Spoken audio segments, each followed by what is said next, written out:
I'm not lying. I found out about this very, very late last night, or technically the morning. And I was just finishing some other projects, looking at a few other things to review.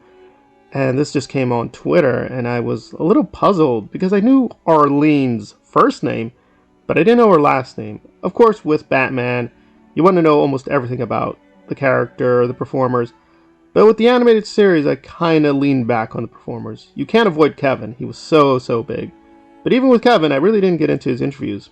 But when I did watch them, he kept mentioning Arleen, and I put two and two together. Oh, you mean Harley Quinn. And yeah, this is very devastating, so excuse me rambling. I try to plan these things out a little bit more, but she's dead, and she wasn't super young, but at the same time, for the age we live in, it is pretty surprising she's dead at the age of 67, and it's at this point not clear why she's dead. Obviously, we have to respect the family and their privacy. Just very devastating and very puzzling.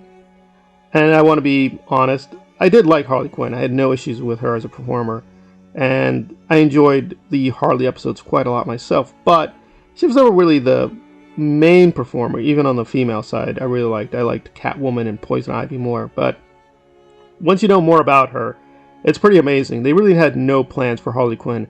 She just came in to do some voice acting and had such a strong personality that they just created the role around her, and really she helped build, with some help of course, this icon which never existed in the Batman mythology. It's a very rare case where what is canonical in the cartoon became canonical in the comic book history. Usually it's the other way around, right? They're just working with comic books and then adapting that to the animated series. But this is a rare exception where she literally made Harley Quinn, and now we have her in the Batman mythology. And some other female actresses, of course, have done the voice acting.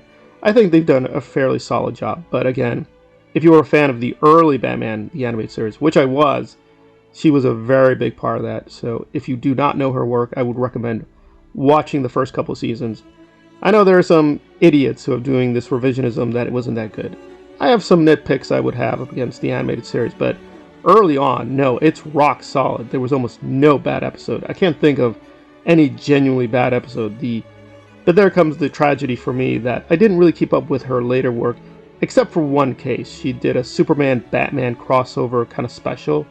I guess technically it's a movie. It just seemed to be an elongated episode, but that was very excellent as well. But I didn't really keep up with her in the video games or the other iterations, because even the animated series as it went on, to me, kind of drifted. I do like to try to catch up with those episodes, but they always feel a little weird to me. But whatever else, she's an amazing performer. I will be honest that with Kevin, I don't really have much issues with his personal life or his behind-the-scenes, quote, life. But with her, I'd probably argue a few points with her. It's definitely great and a blessing if you were able to meet her at the comic book conventions. I've only been to a few of the cons, the big ones, the small ones. Nothing so big that she was there, and I don't know if I'd frankly care about getting her autograph. But I definitely respect her as a performer, and she did amazing work. Obviously, the legacy is continuing with Margot and other actresses. I hope the best for Lady Gaga, although I don't think she fits my idea. And on a final note, just canonically, apparently because Arleen herself is Jewish, that Harley Quinn is also Jewish, which I never picked up on at all.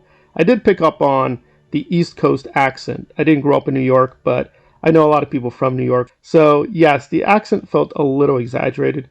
But if you're from the area, you know it actually is like that. It's like the Boston accent. People think, is that really like how people talk? And the answer is yeah, people really do talk like that in America. She definitely brought a lot of distinct personality to Harley Quinn. Rest in peace, Arleen Sorkin.